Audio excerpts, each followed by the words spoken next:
Hello नमस्कार दोस्तों, शुभ प्रभात। आप जुड़े हैं नीरज वर्मा के साथ टुडे करंट अफेयर्स की क्लास में। आज मैं आपके लिए लेकर आया हूं 28 अक्टूबर 2021 की करंट अफेयर्स के मोस्ट इम्पोर्टेंट प्रश्न। अगर आप किसी भी एग्ज़ाम की तैयारी कर रहे हैं तो यह वीडियो आपके लिए काफ़ी यूजफुल रहने वाली है। साथ ही साथ हम इसमें स्टैटिक जीके का पार्ट लेकर चलते हैं। जैसे कोई स्टेट या संस्था आती है तो उससे रिलेटेड हम इम्पोर्टेंट पॉइंट्स देख लेते हैं। साथ ही साथ अंत में पढ़ने के बाद इन प्रश्नों को सभी प्रश्नों का रिवीजन करते हैं, जिससे आपने जितने भी प्रश्न पढ़े हैं आप सब मजबूती से अच्छे से याद कर रख सकें। सभी से निवेदन है, जिसने भी अभी तक इस चैनल को सब्सक्राइब नहीं किया है और आप पढ़ते रहते हैं तो प्लीज़ इस चैनल को सब्सक्राइब करें, लाइक करें और बेल आइकन का बटन दबाना ना भूलें। साथ ही साथ अपने सभी मित्रों को भी शेयर कर दें। चलिए चलते हैं आज के हमारे मोस्ट इम्पोर्टेंट प्रश्नों की ओर। आज का जो हमारा पहला प्रश्न है वह है शाबकत मिर्जियोयेव किस देश के फिर से राष्ट्रपति बने हैं? कौन? शाबकत मिर्जियोयेव जो हैं वो किस देश के फिर से राष्ट्रपति बने हैं?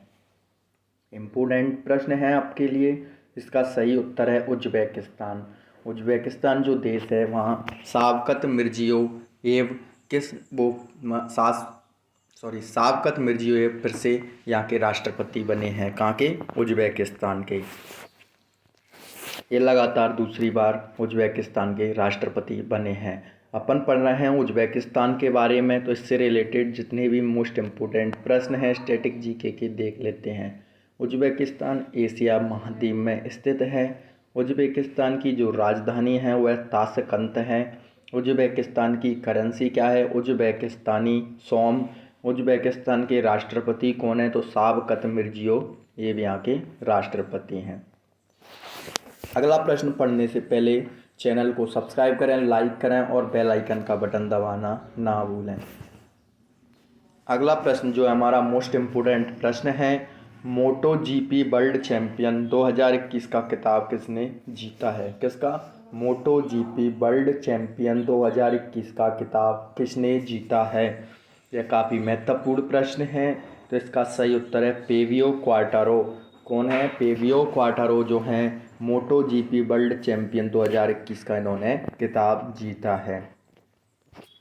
इम्पोर्टेंट पॉइंट्स हैं मास्टर एनर्जी यामा मोटो जीपी के फेबियो क्वार्टारो 2021 मोटो जीपी वर्ल्ड चैंपियन बने हैं। मोटो जीपी क्या है? तो यह एक तरह की मोटरसाइकिल रेस होती है। मोटो जीपी क्या है? एक तरह की मोटरसाइकिल रेस। टॉप 3 लोगों के नाम इसमें कौन कौन से हैं? टॉप 3 तो फेबियो क्वार्टारो फर्स्ट नंबर पर है, सेकंड है फ्रांसिस्को बगनाया और थर्ड है जोहान मीर। ये तीनों टॉप 3 में रहे हैं। अगला प्रश्न है हमारा, भारत के पहले radio over internet protocol system का उद्घाटन किस बंदरगाह पर किया गया है? इम्पोर्टेंट प्रश्न है आपके लिए कि भारत के पहले radio over internet protocol system का उद्घाटन किस बंदरगाह पर किया गया है? तो इसका सही उत्तर है option C Shyama Prasad Mukherjee port Kolkata जो है वहाँ पर भारत के पहले radio over internet protocol system का उद्घाटन किया गया है। इम्पोर्टेंट पॉइंट्स देख लेते हैं। श्यामा प्रसाद मुखर्जी जो पोर्ट है कोलकाता में वहाँ पर radio over internet protocol system का उद्घाटन किया है और यह सिस्टम प्राप्त करने वाला कोलकाता पहला प्रमुख भारतीय बंदरगाह बन गया। इसलिए आपके लिए मोस्ट इम्पोर्टेंट प्रश्न है कि श्यामा प्रसाद मुखर्जी जो पोर्ट है वह radio over internet protocol system प्राप्त करने वाला पहला भारतीय बंदरगाह बन गया है। इस सुविधा के साथ कोलकाता से विशेष रूप से तूफान और ख़राब मौसम के दौरान सैंडहेड्स स्थित पोत के साथ रेडियो के माध्यम से सीधे संचार किया जा सकता है, बातचीत की जा सकती है। यह कोलकाता से सैंडहेड्स जो तक पूरी हुगली नदी के मुहाने को कवर करेगा।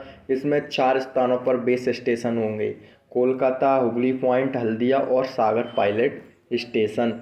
बस आपके लिए इतना पढ़ना काफ़ी है। इम्पोर्टेंट है कि कौन सा बंदरगाह है जो कि रेडियो ओवर इंटरनेट प्रोटोकॉल प्राप्त करने वाला पहला प्रमुख भारतीय बंदरगाह बन गया है? तो इसका सही उत्तर है कोलकाता का श्यामा प्रसाद मुखर्जी पोर्ट।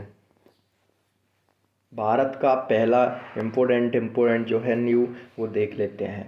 उच्च गुणवत्तापूर्ण पेयजल ड्रिंक फ्रॉम टैप योजना उपलब्ध कराने वाला भारत का पहला शहर कौन सा है? तो पुरी। अगला है 1 करोड़ फास्टैग जारी करने वाला देश का पहला बैंक कौन सा है? तो पेटीएम बैंक। अगला है ट्रांसजेंडर के लिए आरक्षण प्रदान करने वाला देश का पहला राज्य कौन सा बना है? कर्नाटक। अगला है कोविड-19 के खिलाफ 100% टीकाकरण करने वाला पहला भारतीय शहर भुवनेश्वर।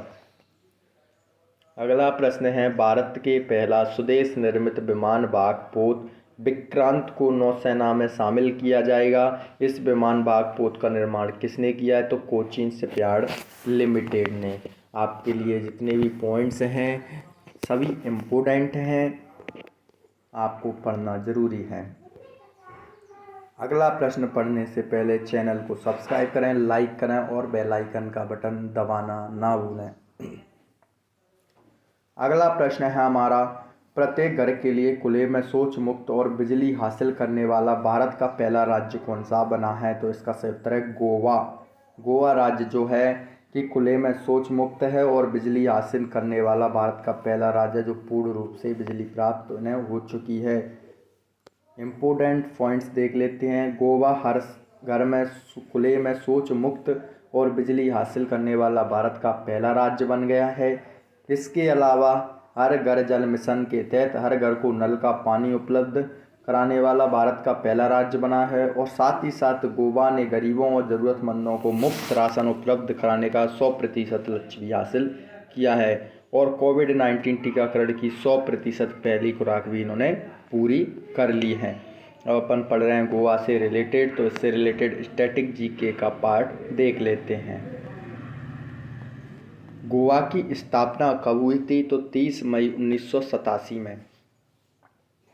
गोवा की राजधानी कहाँ है? तो पणजी। गोवा के मुख्यमंत्री कौन है? प्रमोद सावंत बीजेपी पार्टी से। गोवा के गवर्नर कौन है? पी.एस. श्रीधरन पिल्लई। कौन है? पी.एस. श्रीधरन पिल्लई। अगला पॉइंट है हमारा, गोवा के मुख्य न्यायाधीश कौन हैं? दीपांकर दत्ता। अगला है गोवा के 2 पड़ोसी राज्य महाराष्ट्र और कर्नाटक। गोवा की लोकसभा सीट 2 हैं, राज्यसभा की सीट 1 है और विधानसभा की सीट यहाँ 40 हैं।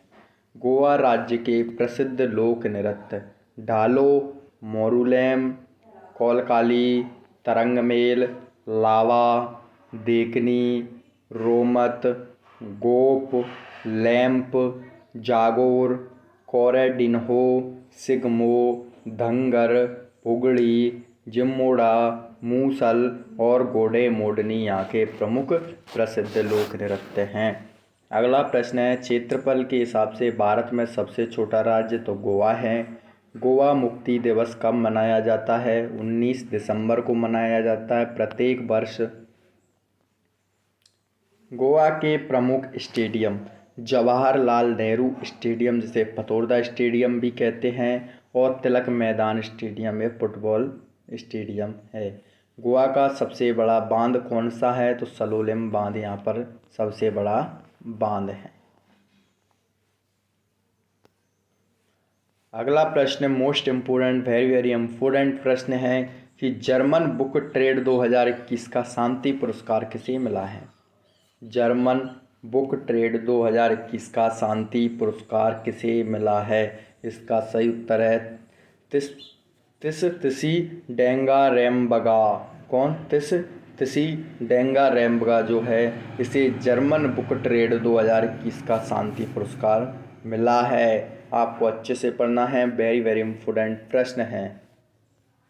जर्मन बुक ट्रेड 2021 का जो शांति पुरस्कार है वह जिम्बाब्वे की लेखिका और एक फिल्म निर्माता तिसी डेंगा रेमबगा को उनके देश और दुनिया भर में हिंसा के कार्य पर एक नए ज्ञानोदय के लिए पुरस्कार दिया गया है। पुरस्कार राशि कितनी है? तो 25,000 यूरो। इसे यूरो की जितनी प्राइस है उससे भारतीय इंडियन रुपीस में कन्वर्ट करके आप देख सकते हो कि कितना रुपया मिला है। अगला टॉप 5 पुरस्कार देख लेते हैं जो हाल ही में मिले हैं। भौतिक विज्ञान के क्षेत्र में नोबेल पुरस्कार। नोबेल सभी इम्पोर्टेंट होते हैं, इसलिए आपको जिन जिन व्यक्तियों को नोबेल मिला है, किस किस क्षेत्र में मिला है, वे आपको सभी याद रखना ही है। भौतिक विज्ञान के क्षेत्र में नोबेल पुरस्कार 2021 जो है स्यूकुरो मनावे, क्लाउस हेसलमैन और जॉर्जियो फारेसी को यह मिला है। अगला है रसायन विज्ञान के क्षेत्र में नोबेल पुरस्कार 2021 का यह मिला है बेंजामिन लिस्ट और डेविड मैकमिलन को। अगला है साहित्य के क्षेत्र में नोबेल पुरस्कार 2021 अब्दुल रज्जाक गुन्हा को मिला है। किसे मिला है साहित्य के क्षेत्र में नोबेल पुरस्कार? अब्दुल रज्जाक गुन्हा। अगला है नोबेल शांति पुरस्कार किसे मिला है? मारिया रेसा और दमित्री मुराटोव को।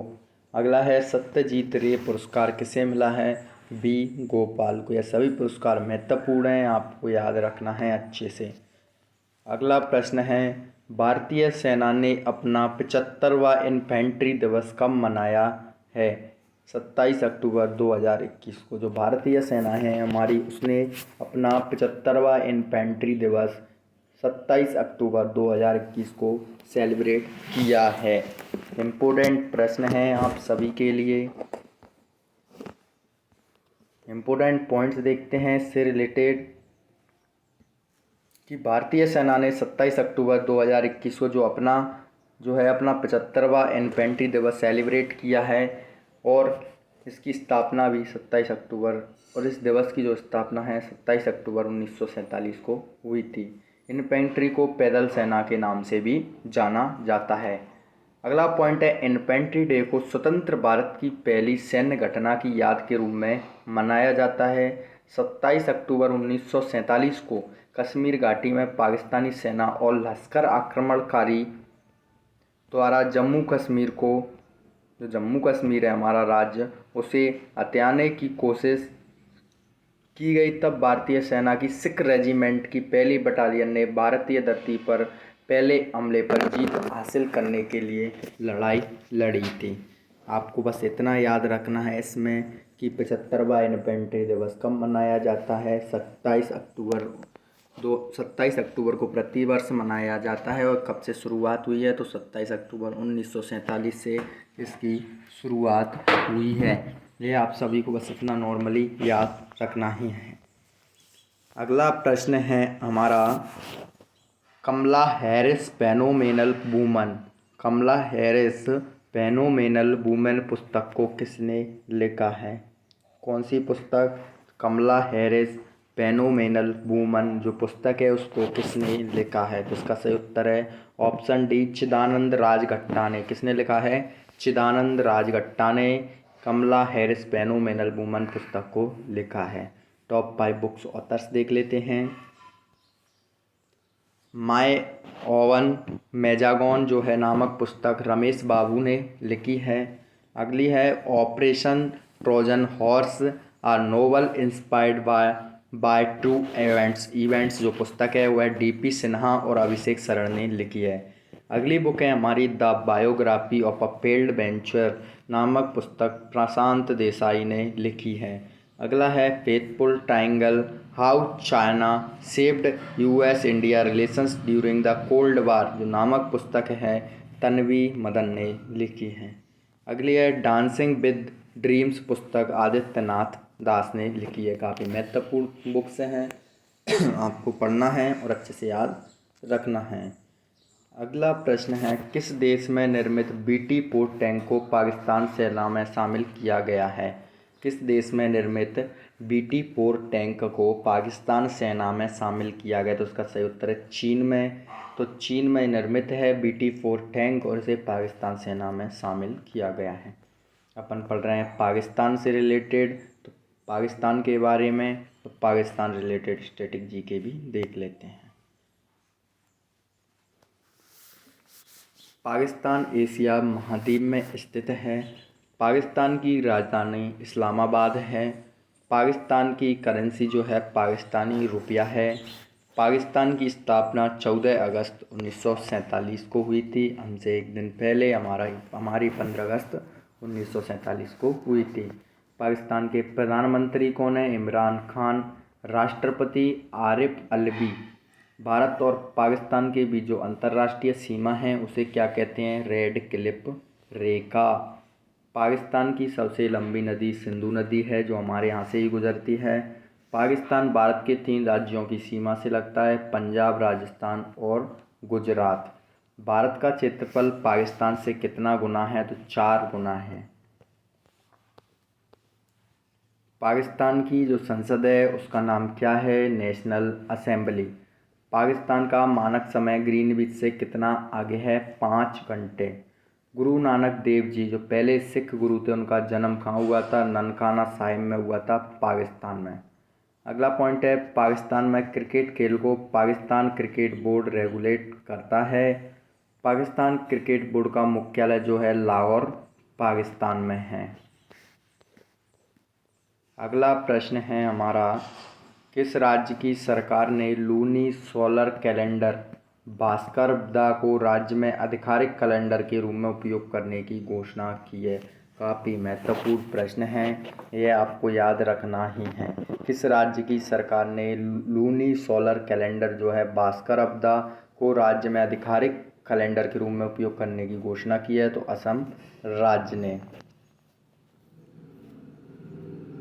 हाल ही में असम सरकार ने घोषणा की है कि लूनी सोलर कैलेंडर भास्करदा जो है उसको राज्य में आधिकारिक कैलेंडर के रूप में उपयोग किया जाएगा। वर्तमान में असम सरकार द्वारा शक कैलेंडर और ग्रेगोरियन कैलेंडर को आधिकारिक कैलेंडर के रूप में उपयोग किया जाता है। भास्करदा कैलेंडर में युग की शुरुआत 7वीं शताब्दी के स्थानीय शासक भास्कर बर्मन के स्वर्गारोहण की तारीख से यह मानी जाती है। यह लूनर और सोलर वर्ष दोनों पर आधारित है, इसलिए आपके लिए इम्पोर्टेंट प्रश्न है क्योंकि कैलेंडर से रिलेटेड है, इतनी आसानी से चेंज नहीं होता है। लेकिन जो असम सरकार है उसने अपने स्थानीय कैलेंडर को निर्मित किया है। भास्करदा जो कैलेंडर है वो असम सरकार ने लागू किया है, इसे आपको याद रखना है, ठीक है। अगला प्रश्न अंतिम हमारा कि सतर्कता जागरूकता सप्ताह कब से कब तक मनाया जाएगा? वेरी वेरी इम्पोर्टेंट प्रश्न है, आपको इसलिए याद रखना है कि सतर्कता जागरूकता सप्ताह कब से कब तक मनाया जाएगा। तो इसका सही उत्तर है 26 अक्टूबर से 1 नवंबर तक। कब से कब तक? 26 अक्टूबर से 1 नवंबर तक ये मनाया जाएगा। केंद्रीय सतर्कता आयोग द्वारा 26 अक्टूबर से 1 नवंबर तक सतर्कता जागरूकता सप्ताह 2021 का आयोजन किया जाएगा। यह एक वार्षिक कार्यक्रम है और उस सप्ताह के दौरान मनाया जाता है जिसमें सरदार वल्लभ भाई पटेल का जन्मदिन आता है जो कि 31 अक्टूबर को होता है। उद्देश्य क्या है? तो उद्देश्य इसका सप्ताह भर चलने वाले इस उत्सव का जो मुख्य उद्देश्य है वह है लोक सेवकों के बीच सत्यनिष्ठा, पारदर्शिता और जवाबदेही को बढ़ावा देना, भ्रष्टाचार के अस्तित्व के कारण गंभीरता और समग्र रूप से समाज के लिए इसके द्वारा उत्पन्न खतरे के बारे में जागरूकता पैदा करना। इससे साफ साफ क्लियर होता है कि जो सतर्कता आयोग है उसका सतर्कता जो सप्ताह है उसमें ये क्यों मनाया जाता है? तो इसका सीधा सीधा आंसर है भ्रष्टाचार को ख़त्म करने के लिए, लोगों में सत्यनिष्ठा, पारदर्शिता और जवाबदेही को बढ़ावा देने के लिए जो लोक सेवक होते हैं, साथ ही साथ अस्तित्व और गंभीरता समग्र समाज को इसके द्वारा जो खतरा उत्पन्न होता है उससे जागरूक करने के लिए मनाया जाता है। 2021 की थीम क्या रही? तो स्वतंत्र भारत 75 अखंडता के साथ आत्मनिर्भरता। आज के हमारे जितने भी प्रश्न थे हमने सभी प्रश्न अच्छे से पढ़ लिए हैं। आज के जितने भी सभी प्रश्न हैं 10 के 10 पूरे मोस्ट इम्पोर्टेंट प्रश्न हैं, मोस्ट इम्पोर्टेंट प्रश्न हैं, इसलिए आप सभी को यह प्रश्न अच्छे से कवर करना है, पढ़ना है, समझना है। एक बार में समझ नहीं है तो 2 बार देखिए, 3 बार देखिए, 4 बार देखिए, लेकिन आपको याद करना ही है क्योंकि आप किसी भी एग्ज़ाम की तैयारी करो उसमें करंट अफेयर्स पूछी ही जाती है। चलिए चलते हैं, पढ़ तो हमने सभी लिया, अब एक बार इन सभी प्रश्नों का हम रिवीजन कर लेते हैं। शावकत मिर्जियोयेव किस देश के फिर से राष्ट्रपति बने हैं? तो उज्बेकिस्तान के। अगला प्रश्न है, मोटो जीपी वर्ल्ड चैंपियन 2021 का खिताब किसने जीता है? तो फेबियो क्वाटारो ने। अगला प्रश्न है, भारत के पहले radio over internet protocol system का उद्घाटन किस बंदरगाह पर किया गया है? श्यामा प्रसाद मुखर्जी पोर्ट कोलकाता। अगला प्रश्न है, प्रत्येक घर के लिए खुले में शौच मुक्त और बिजली हासिल करने वाला भारत का पहला राज्य कौन सा बना है? गोवा राज्य। ठीक है। अगला प्रश्न है हमारा, जर्मन बुक ट्रेड 2021 का शांति पुरस्कार किसे मिला है? तो तिसि डेंगर एम्बका को यह पुरस्कार मिला है। अगला प्रश्न है, भारतीय सेना ने अपना 75वां इन्फेंट्री दिवस कब मनाया है? 27 अक्टूबर 2021 को। अगला प्रश्न है, कमला हैरिस फेनोमेनल वुमन जो पुस्तक है उसको किसने लिखा है? चिदानंद राजघट्टा ने। अगला है, किस देश में निर्मित BT-4 टैंक को पाकिस्तान सेना में शामिल किया गया है? चीन में निर्मित। अगला है, किस राज्य की सरकार ने लूनी सोलर कैलेंडर भास्करबदा जो है उसको राज्य में आधिकारिक कैलेंडर के रूप में उपयोग करने की घोषणा की है? तो असम राज्य ने। अगला और अंतिम प्रश्न है, सतर्कता जागरूकता सप्ताह 2021 कब से कब तक मनाया जाएगा? तो 26 अक्टूबर से 1 नवंबर तक। ठीक है फ्रेंड्स, आज के जितने भी हमारे करंट अफेयर्स के प्रश्न थे पढ़ लिए, रिवीजन भी कर लिया है। चलिए चलते हैं, मिलते हैं अगले प्रश्नों के साथ, नई सुबह नए प्रश्नों के साथ। जय हिंद, जय Bharat. Thanks for watching this video.